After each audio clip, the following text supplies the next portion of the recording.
హరీష్ రావు గారు మాట్లాడుతున్నారు, కేటీఆర్ గారు మాట్లాడుతున్నారు. కాస్త ఎప్పుడు కూడా రూమ్లో ఉండి చెవిలో చెప్పిన వాళ్ళ మాటలు కొన్ని వింటారు. సమాజంలోకి వచ్చి వాస్తవాలు తెలుసుకుంటే మనం ఎక్కడున్నామని తెలుసు.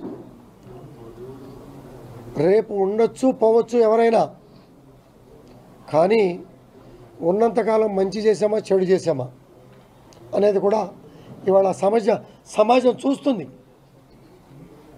కొంతమందికే అవకాశాలు ఇచ్చి కొంతమందిని దూరం పెట్టి ఇటువంటి దుర్మార్గులు పక్కన పెట్టుకొని పార్టీలో 10 సీట్లు తగ్గితే నేను బ్రోకరేజ్ చేసి హైదరాబాద్ నుంచి ఢిల్లీ దాకా కొంతమంది ఎమ్మెల్యేలు పట్టుకొస్తామని మోసపూరితమైన మాటలు వింటే ఇవాళ అధికారాన్ని కోల్పోయాం. చక్కటి అభివృద్ధి రాష్ట్రాన్ని నాశనం చేసుకున్నాం. చేసేవారిని ప్రోత్సహించాల్సిన బాధ్యత. ఇప్పుడు వచ్చిన ప్రభుత్వాల్ని కూలగొడతాం లైవ్లో చెప్పినటువంటి సందర్భాలు. ఆ రోజు కేసీఆర్ గారిని అన్నారు, ఈరోజు రేవంత్ రెడ్డి గారిని అంటున్నారు. నెల రోజులు నడుస్తుంది ప్రభుత్వం, 3 నెలలు నడుస్తుంది అన్నటువంటి సందర్భాలు ఎంతవరకు సమంజసం అనేది ఆలోచన చేయాలి. ఇందాక హరీష్ రావు గారు ఒక గొప్ప మాట మాట్లాడాడు. 16 ఆర్థిక సంఘం వస్తే పక్షపాతం లేకుండా రాష్ట్ర అభివృద్ధి కోసం నిధులు అడిగాం. ఇది శభాష్ అన్నమాట. అదే కోణంలో రాష్ట్రం చేసే మంచి పనులకి ప్రోత్సాహమిస్తూ సలహాలు సూచనలు ఇచ్చి అనుభవాల్ని ఈ రాష్ట్రం కోసం ప్రాణ త్యాగాలు చేసినటువంటి మహానుభావులకి ఆదర్శంగా నిలబెట్టే బాధ్యత ప్రతి పౌరుడి మీద ఉన్న విషయాన్ని మనం గమనించాలి. పేరు మీద కూలగొట్టుడు, హైదరాబాద్లో లేని పంచాయతీలు ఎగేసుడు ఎందుకంటే ఒక్కటే కారణం, హైదరాబాద్ ప్రజల మీద రేవంత్ రెడ్డి పగబట్టిండు. నాకు ఒక్క ఓటేయలే, ఒక్క సీటు ఇయ్యలే, నన్ను పనికిమాలిన వాడని చెప్పి హైదరాబాద్ ప్రజలు భావించిండ్రు అని చెప్పి పగబట్టి ఇవాళ లేని పంచాయతీలు పెట్టి ఒక చిల్లర మల్లర ప్రయత్నం చేస్తూ ఉన్నాడు. ఒకటి మాత్రం పక్క, మేము ముందు చెప్పినాం, ఇప్పుడు కూడా చెప్తా ఉన్నాం, తప్పకుండా హైదరాబాద్లో ఉన్న ప్రజలందరూ మావారే. కేసీఆర్ గారు ఈనాడు కాదు, తెలంగాణ రాకముందు చెప్పిండ్రు, తెలంగాణ వచ్చినాక చెప్పినారు. ఇక్కడ ఏ ప్రాంతీయ తత్వం కానీ ప్రాంతీయ ద్వేషం కానీ టీఆర్ఎస్ 10 ఏళ్ళ అధికారంలో ఉంటే ఒక చిన్న ఎఫ్ఐఆర్ కానీ ఒక చిన్న దాడి కానీ ఒక చిన్న ఘటన కూడా జరగలేదు ప్రాంతీయ తత్వం మీద. ఇప్పుడు కూడా ఉండదు, ఉండబోదు.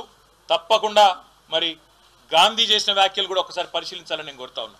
కౌశిక్ రెడ్డి మీద నోటికొచ్చినట్టు బూతులు మాట్లాడడం, నోటికొచ్చినట్టు కౌశిక్ రెడ్డి గారి కుటుంబాన్ని తిట్టడం, బజారు భాష మాట్లాడడం, ఇదేనా రేవంత్ రెడ్డి నేర్పుతున్న సంస్కృతి అని చెప్పి కూడా నేను అడుగుతా ఉన్నా.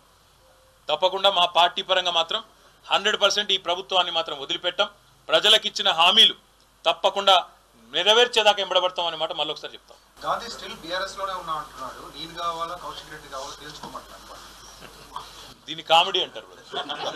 ఎందుకంటే మీరు అడగడంలోనే కామెడీ చూసిన ఆయన నేను ఏదో సమావేశం పెడతా మన్ను పెడతా అంటే విలేకరులే అడుగుతారు, ఏ పార్టీ సమావేశం పెడతావు సార్.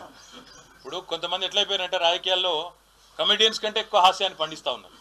ఆయననే పెట్టుకుంటాడు, నేను చేరిన కాంగ్రెస్లో అదేదో రేవంత్ రెడ్డి ఏదో పీకి పందిరేసిండు, హైదరాబాద్లో ఏదో చేస్తాడు, నేను అందుకే అలా చూస్తున్నా అన్నాడు. నేను అడుగుతున్నా గాంధీని, నువ్వు మొన్న ఎలక్షన్లు ఏం చెప్పినావు శేర్లింగంపల్లి ఓటర్లకు? 9,500 కోట్ల రూపాయలతో కేసీఆర్ గారు కేటీఆర్ గారు హైదరాబాద్ అభివృద్ధి చేసిండు, మా శేర్లింగంపల్లి అభివృద్ధి చేసిండు, అందుకే ఓటు అడుగుతున్నా అన్నావు.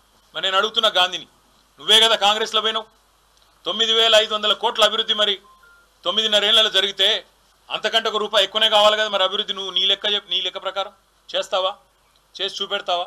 ఎందుకు చేరినావు అసలు కాంగ్రెస్లో? చేరినవెందుకు? మళ్ళీ దిక్కుమాలిన పిఎస్సి చైర్మన్ పదవి కోసం ఏదో మళ్ళేదో దానికోసం ఇంత దిగజారిపోయి నేను ఎక్కడా మారలేదు, నేనేమి కాలేదు, నేను అదే పార్టీలో ఉన్నా మాట్లాడడానికి కనీసం సిగ్గని ఉండాలా? మీరు పని చేయండి బ్రదర్, అందరూ టీవీలో అందరూ ఉన్నారు కదా, దయచేసి మీరు ఒక్కసారి శేర్లింగంపల్లి నియోజకవర్గ ఓటర్లను అడగండి, మీ ఎమ్మెల్యే ఏ పార్టీలు ఉన్నాడు అనే మాట మీరు ఒక్కసారి ఒక రౌండ్ 11 డివిజన్లు ఉన్నట్టున్నాయి ఇక్కడ, తలా ఒకటి 10 డివిజన్లు ఉన్నాయి, తలా ఒక డివిజన్ పంచుకోండి, ఆ డివిజన్లోని ఓటర్లను అడగండి, మీరు గెలిపించిన మీ ఎమ్మెల్యే ఎక్కడ ఉన్నాడు, ఏ పార్టీలో ఉన్నాడో అడగండి. దాని ప్రకారం మనం స్పీకర్ గారికి కూడా అదే రిపోర్ట్ మీరు ఇవ్వండి. తద్వారా స్పీకర్ గారికి కూడా చాలా క్లారిటీ వచ్చి కళ్ళు తెరుచుకొని ఆయన తీర్పు జల్దీ తీసుకుంటారని నేను అనుకుంటున్నాను.